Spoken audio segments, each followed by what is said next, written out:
दोस्तों नमस्कार। आज हम पढ़ेंगे सीटेट इंग्लिश पेडागोजी का जो चैप्टर है लैंग्वेज स्किल्स। आप जानते हो लैंग्वेज स्किल्स जो 4 होती हैं। तो आइए इस टॉपिक को पढ़ते हैं। तो पहला है जो बेसिक स्किल्स हैं लैंग्वेज की, वो होती हैं दोस्तों 4। एक तो इस बात का ध्यान रखना है 4 होती हैं। क्वेश्चन ये भी आ सकता है कि लैंग्वेज स्किल्स कितनी होती हैं, तो एक तो होती है 4। अब दूसरा आ सकता है कि सबसे पहली लैंग्वेज स्किल कौन सी होती है, तो दोस्तों ये होती है लिसनिंग। सबसे पहली लैंग्वेज स्किल होती है लिसनिंग। जब किसी बात को सुनोगे ना आप, तभी आप दूसरी स्किल का इस्तेमाल कर सकते हैं, यानी कि बोलना। जब तक सुनोगे नहीं तब तक बोलोगे नहीं। जंगल में छोड़ दो एक व्यक्ति को, टार्जन देखा था आपने, बोलना नहीं आता उसको, जंगल में छोड़ दो बचपन से ही, जब तक वो सुनेगा नहीं आवाजें तब तक बोलेगा नहीं। तो कहने का मतलब एक बहुत अच्छी शब्द बताता हूँ, बहुत अच्छा लाइन। ये एक दूसरे से कनेक्टेड होती हैं, इंटर रिलेटेड होती हैं। रिलेटेड हिंदी में आ जाए तो अंतर संबंधित, एक दूसरे से संबंधित होती हैं। जब तक बच्चा सुनेगा नहीं तो बोलेगा नहीं। तो सबसे पहली एल, दूसरी एस, तीसरी है आपकी रीडिंग, और चौथी है आपकी राइटिंग। तो ये 4 लैंग्वेज स्किल हैं आपकी। सबसे पहली लिसनिंग, दूसरी स्पीकिंग, तीसरी रीडिंग। और जब बच्चा रीड करता है किसी चीज़ को, तो फिर रीड करके बाद में लिखना आ जाता है। तो कहने का मतलब दोस्तों ये 4 स्किल हैं, और आपको चारों में से याद करनी जरूरी है कि पहले नंबर पे कौन सी है, लिसनिंग एल, दूसरे पे स्पीकिंग, तीसरे पे रीडिंग, चौथे पे राइटिंग। डब्लू लास्ट में आएगा बिल्कुल। कई बार इनको तो याद कर लेते हैं, 2 को हम ये याद नहीं हो पाती, तो इसलिए इनकी ट्रिक है डब्लू लास्ट में है। और ये ध्यान रखना, ये इंटर रिलेटेड होती हैं। जब तक सुनेंगे नहीं बोलेंगे नहीं, और बोलने के बाद जब तक पढ़ेंगे नहीं तो लिखना नहीं आएगा। तो ये 4 स्किल को ध्यान कर लेना। अब देखते हैं लैंग्वेज स्किल्स, मैंने अभी बताई है 4। तो एक होती है रिसेप्टिव। रिसेप्टिव का मतलब ग्राह्यात्मक। तुम जो ग्रहण करते हो, जैसे मेरी बात सुन रहे हो, जो बंदे जो स्टूडेंट्स मेरी बात सुन रहे हैं, वो क्या है, रिसेप्टिव, यानी कि ग्रहण कर रहे हैं।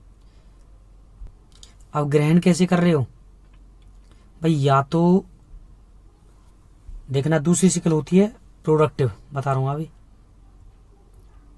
दूसरी होती है प्रोडक्टिव।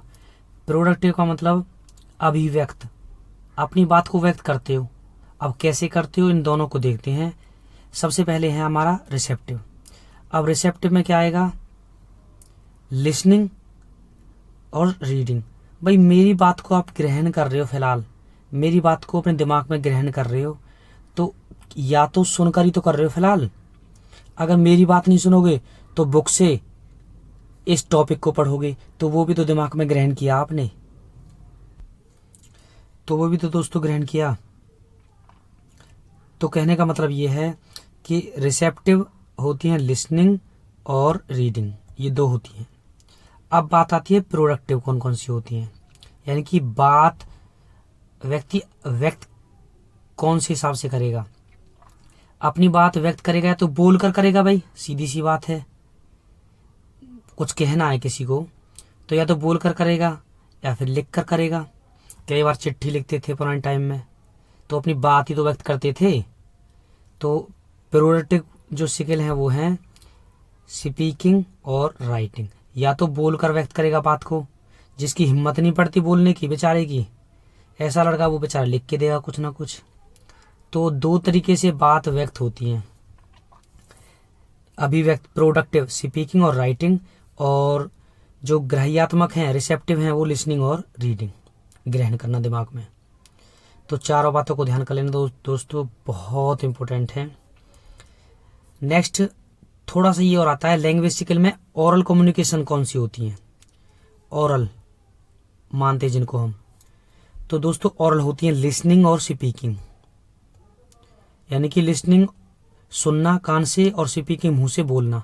तो ये तो हो गई जिनमें हमें अपनी ये जो इंद्री हैं, सेंसर हैं, सेंसरी मोटर, इनकी जरूरत पड़ती है, लिसनिंग और स्पीकिंग। और रिटन में आप जानते हो रीडिंग और राइटिंग, ये रिटन कम्युनिकेशन हुए। तो रिटन कम्युनिकेशन में रीडिंग राइटिंग आएगा और ओरल कम्युनिकेशन में लिसनिंग और स्पीकिंग आएगा। दोनों में कंफ्यूज मत हो जाना, ये रिसेप्टिव से अलग हैं। तो चारों बातों का ध्यान रखना।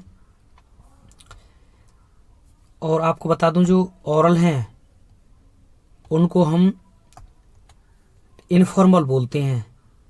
यानी कि लिसनिंग और स्पीकिंग जो वो ओरल कम्युनिकेशन स्किल हैं इनको हम बोलते हैं इनफॉर्मल। अब तुम कहोगे जी इनफॉर्मल क्यों बोलते हैं? एक्चुअली जो हम घर पे सीखते हैं, आस पड़ोस से सीखते हैं, उसे बोलते हैं इनफॉर्मल। और इनफॉर्मल का मतलब सुनना और बोलना घर पे ही होता है, पड़ोस में ही होता है। और जबकि रिटन की देखो, रिटन कम्युनिकेशन में रीडिंग और राइटिंग आते हैं, इनको बोलते हैं हम फॉर्मल। और हमेशा रीडिंग करना किताबों की और राइटिंग करना स्कूलों में होता है। जो एजुकेशन स्कूलों में दी जाए, कॉलेज में दी जाए, इंस्टीट्यूट में दी जाए, उसे बोलते हैं फॉर्मल एजुकेशन। इसलिए रीडिंग राइटिंग फॉर्मल एजुकेशन में आता है, इसलिए ये हम बोलते हैं रिटन कम्युनिकेशन। और इनफॉर्मल में जो हम घर पे सीखते हैं, समाज से सीखते हैं, घर पे रह के सीखते हैं, उनको बोलते हैं इनफॉर्मल रिमार्क। तो इनफॉर्मल रिमार्क में केवल हम सुनना और बोलना ही तो सीखते हैं अपने घर पे। रीडिंग राइटिंग कहाँ होती है? फॉर्मल, स्कूलों में, कॉलेजों में। तो ये भी ध्यान रख लेना। मैंने आपको कम से कम 10 क्वेश्चन बता दिए यानी 2-4 बातों में, बिल्कुल शॉर्ट तरीके से याद कर लेना। फॉर्मल स्कूलों में होता है तो रीडिंग राइटिंग है, नेचुरल सी बात है। इनफॉर्मल घर पे होता है तो लिसनिंग और स्पीकिंग होता है। तो दोस्तों क्वेश्चन है अब कुछ, इन क्वेश्चनों को करना जो सीटेट में आए हुए हैं अब तक। पहला है आरटेट राजस्थान टेट में फरवरी 2016 में, the best sequence for learning English language is. हमें सबसे बढ़िया सीक्वेंस बताना है। तो सबसे पहला लिसनिंग, एल सुनेगा तभी वो बोलेगा, एस। फिर उसके बाद पढ़ेगा, आर। जब पढ़ना आ जाएगा तब लिखना सीख जाएगा, डब्लू। लास्ट में आता है डब्लू, तो कहने का मतलब ए को बिल्कुल सही है, LSRW। नेक्स्ट दूसरा स्पीकिंग, सबसे पहले बोलना फिर सुनना, गलत। तीसरा लिसनिंग, फिर उसके बाद स्पीकिंग, यहां तक ठीक है, लेकिन यहां से आगे गलत हो गया। Next none of the above, ये गलत है क्योंकि पहला है इसका आंसर बिल्कुल सही। नेक्स्ट क्वेश्चन है दोस्तों, अमंग 4 लैंग्वेज स्किल्स, चारों लैंग्वेज में विच पेयर कॉन्स्टिट्यूट्स बनाता है द प्रोडक्टिव स्किल। अब मेरे को बताओ प्रोडक्टिव अभिव्यक्ति स्किल कौन सी है? अभिव्यक्त का मतलब अपनी बात व्यक्त करना। बात व्यक्त कैसे करोगे? या तो बोल कर करोगे भैया, तो बोल कर करोगे अपनी बात, या फिर किसी को लिख के दोगे। तो बोलना और लिखना यानी कि स्पीकिंग एंड राइटिंग। तो सही आंसर 3, स्पीकिंग एंड राइटिंग, बिल्कुल जस्ट अभी बताया मैंने। Next writing is a, writing product तो है ही नहीं भाई, कोई खाने पीने का सामान है। तो राइटिंग इज, राइटिंग क्या है फिर? ये प्रोडक्ट भी नहीं है। राइटिंग क्या है? Process, not a product. तो तीसरा बिल्कुल सही है। राइटिंग क्या है? प्रोसेस है भाई, जिसको हम सीखते रहते हैं किस तरीके से लिखनी है। 3 लाइनों में पहले शब्द बनता है और वाई नीचे 3 लाइनों में बनता है, फिर उसके बाद इनको जोड़ना सीखते हैं। तो प्रोसेस है राइटिंग, नॉट ए प्रोडक्ट। तो सही आंसर है दोस्तों 3। Next receptive language skills, receptive means ग्रहण करना और मेरी बात को फिलहाल रिसेप्टिव भी तो कर रहे हो आप। फिलहाल जो जो सुन रहे हैं ये रिसेप्टिव तो कर रहे हैं, और रिसेप्टिव मीन्स ग्रहण करना, सुनकर या फिर। अच्छा, स्किल्स आर तो कौन कौन से होते हैं? एक तो लिसनिंग,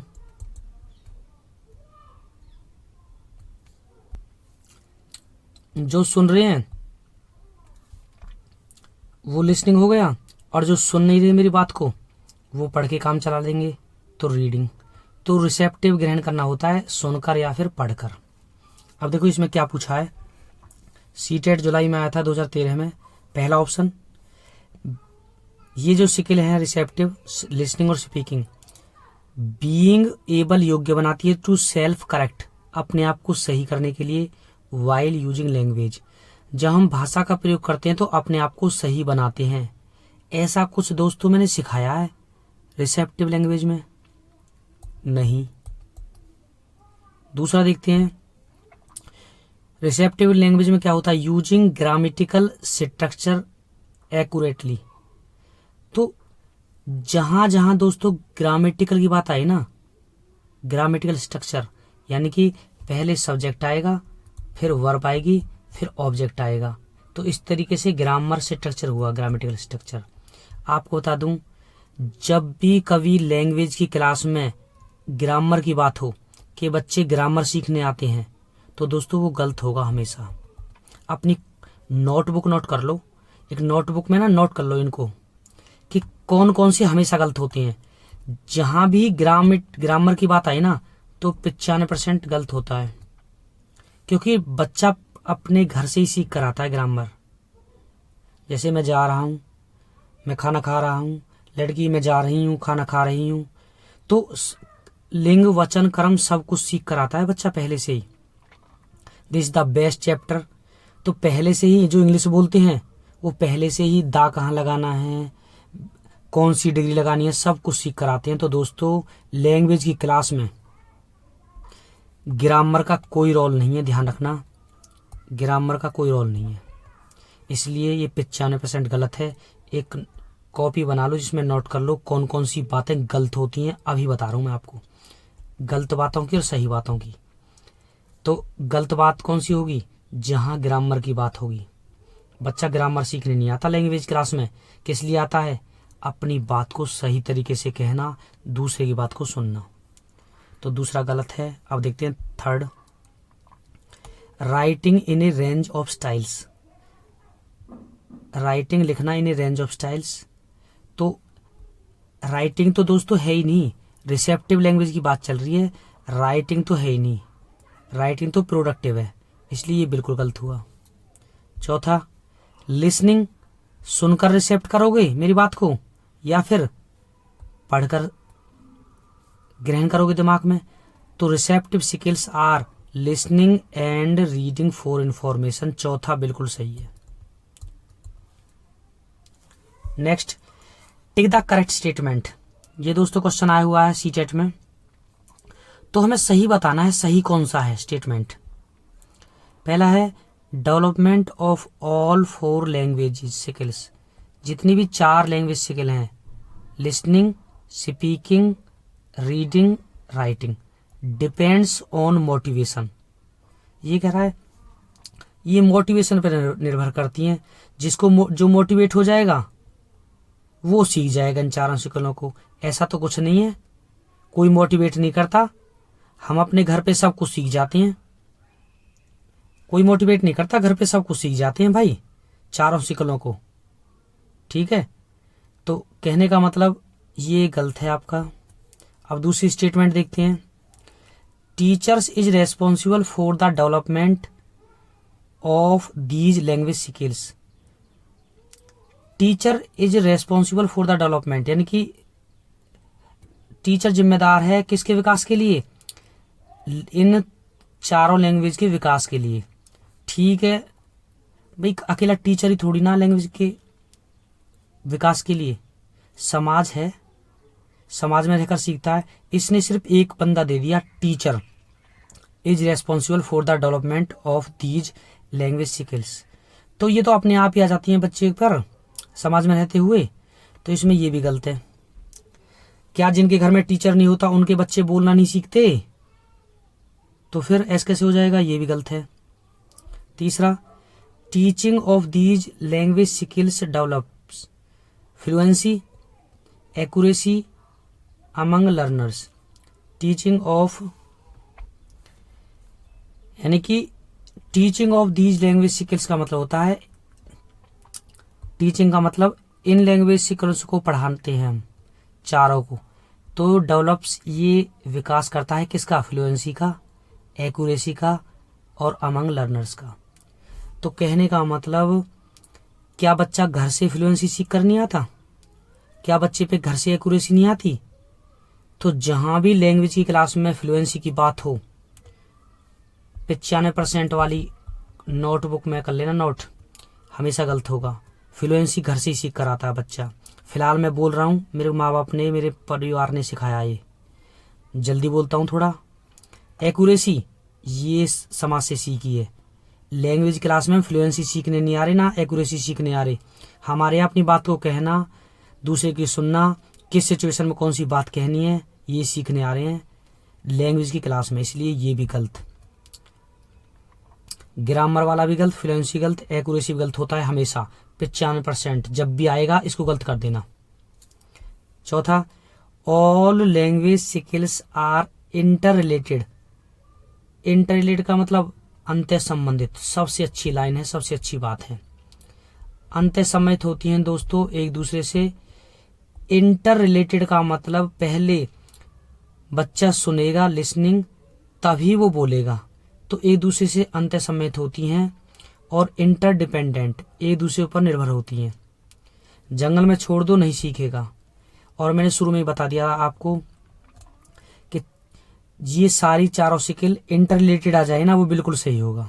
और इंटर डिपेंडेंट, इसलिए चौथा बिल्कुल सही है।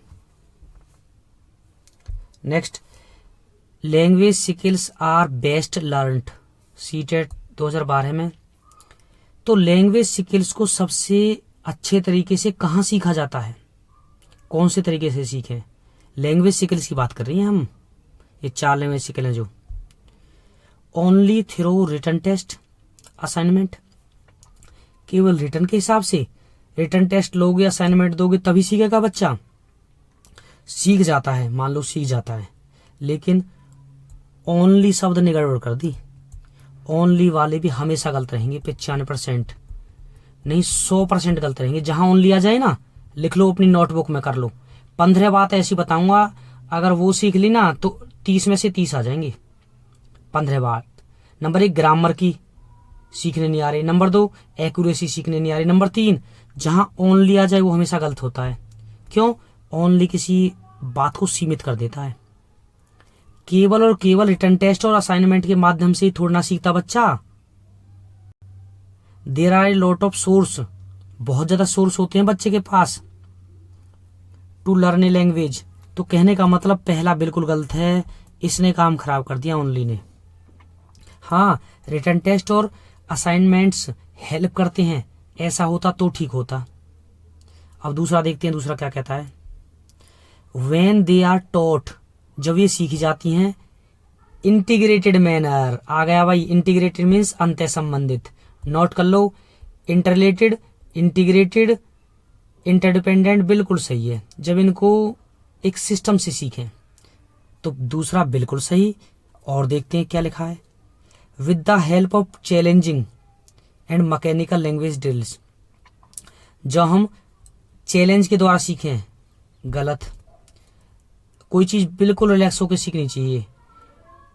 Next, mechanical language drills.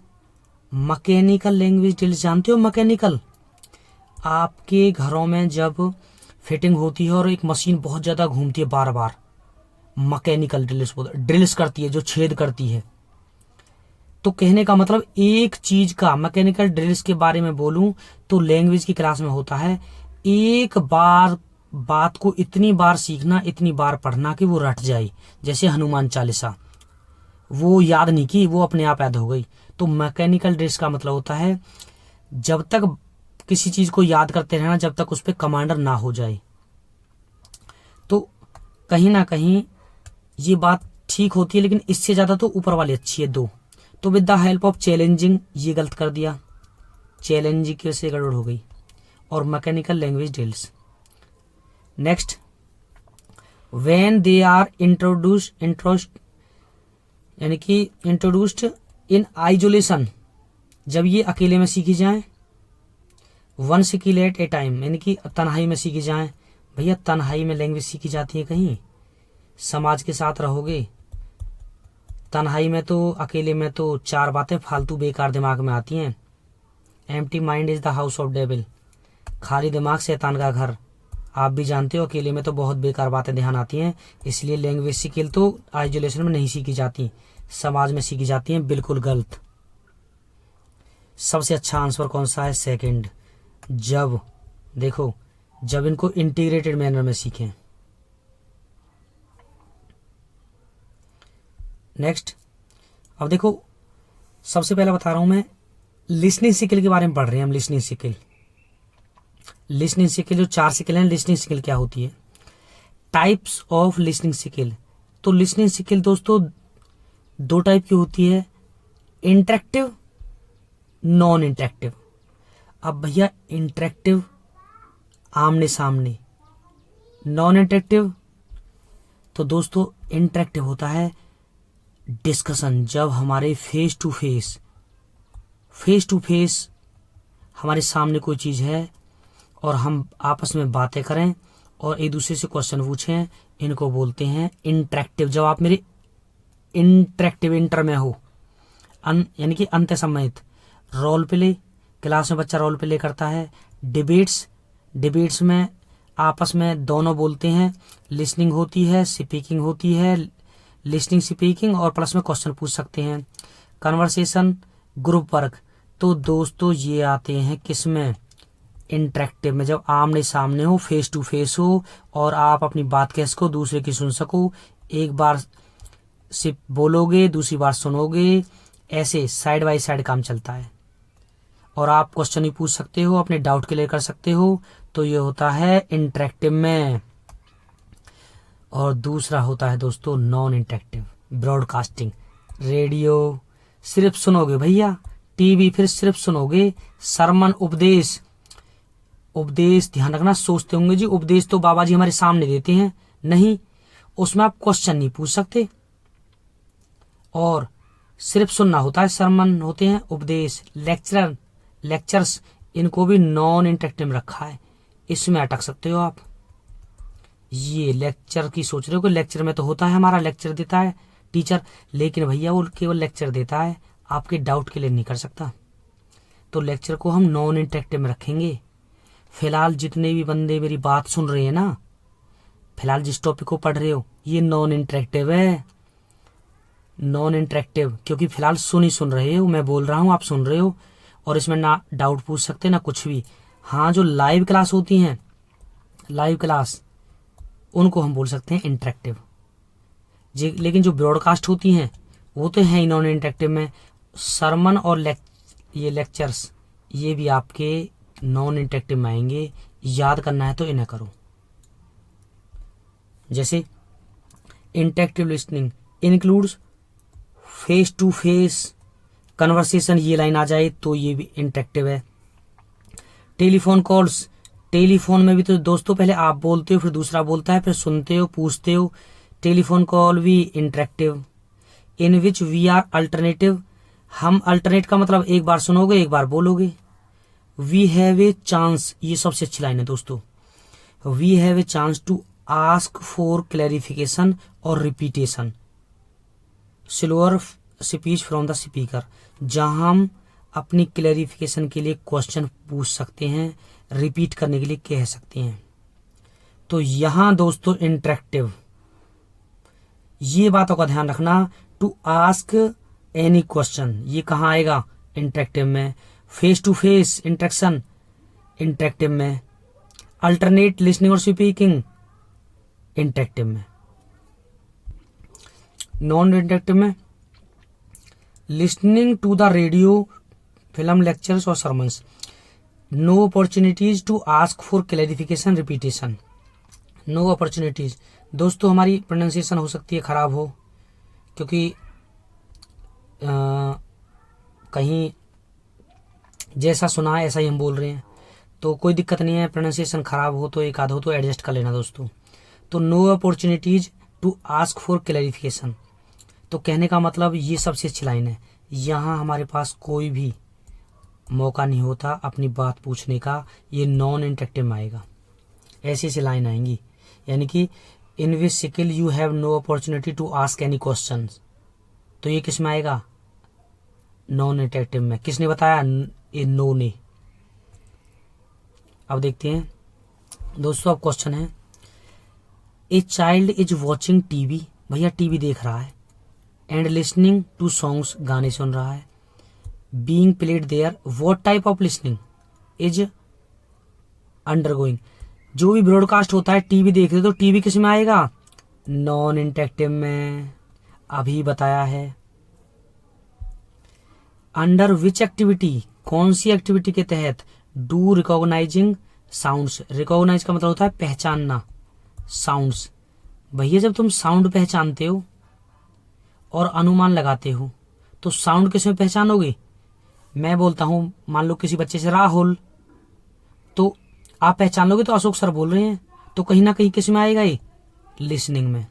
ये हालांकि बीच में वैसे ही आ गया है, सुनने में आता है जब आप साउंड पहचानते हो, listening. Next, a teacher of class 5th is practising, यानी कि प्रैक्टिस कर रहा है क्लास का टीचर, इंटरेक्टिव लिसनिंग, यानी कि जहां बच्चे आपस में सुने, एक बोले एक सुने, एक बोले एक सुने और क्वेश्चन पूछे। क्लास में ये काम हो रहा है तो उस टीचर को सी शुड फोकस ऑन, तो क्या करना चाहिए? जब आप इंटरेक्टिव लिसनिंग करा रहे हो बच्चों से तो सबसे अच्छा क्या करना चाहिए टीचर को? तो पहला है लिसनिंग, सुनना चाहिए, ठीक बात। ऑब्जर्विंग, देखना चाहिए। स्पीकर्स एटीट्यूड, कि भैया स्पीकर का एटीट्यूड कैसा है, गुस्से में है या फिर नरम स्वभाव का है, कैसा है? गलत, एटीट्यूड ने काम खराब कर दिया। भैया हम एटीट्यूड देखने नहीं आ रहा teacher. Listening and observing speakers, कोई सी एटीट्यूड में रहे, केवल ये देखे किस तरीके से अपनी बात को प्रेजेंट कर रहा हो। इंटरेक्टिव में तो यही रहेगा, इंटरेक्टिव में तो एक दूसरे की बात सुने। अब है दूसरा, लिसनिंग टू वर्ड स्ट्रेस, किस वर्ड पे कितना जोर दे रहा है? स्ट्रेस का मतलब उतार चढ़ाव, इंटोनेशन, उतार चढ़ाव। जैसे मैं कहूं राहुल और मैं कहूं राहुल कहाँ है, तो इस तरीके से बात का उतार चढ़ाव। जैसे जनगण मन, राष्ट्रीय गान में कहीं बहुत ज्यादा तेज बोलते हो, कहीं धीरे बोलते लास्ट में, तो उतार चढ़ाव सीखने दोस्तों नहीं आते।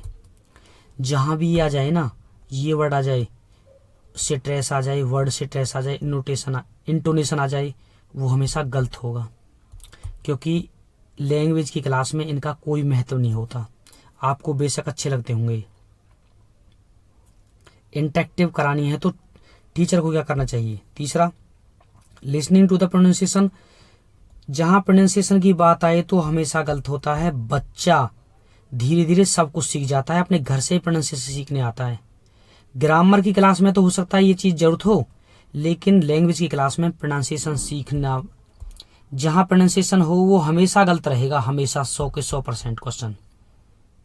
वो नोट कर लो जो मैंने कह रखा है, 95% बातें गलत होती हैं, ये हमेशा गलत आएगा। दूसरा, वर्ड स्ट्रेस, प्रोनाउंसिएशन, ये हमेशा गलत होगा। चौथा, लिसनिंग एंड रेस्पॉन्डिंग, तो इंटरेक्टिव क्लास में दोस्तों सुनेगा और रेस्पॉन्स करेगा, ये सबसे अच्छी बात है। Fourth, next question, role play. जैसे रोल प्ले का मतलब, एक भाई मैं तो महात्मा गांधी बनूंगा, रोल प्ले, किसी को रोल दे दिया, इंदिरा गांधी का लड़की को, वो उसके ऊपर बोले, तो role play is in an activity for promoting. बच्चों से रोल प्ले कराते हैं तो किस में रखोगे आप इसको?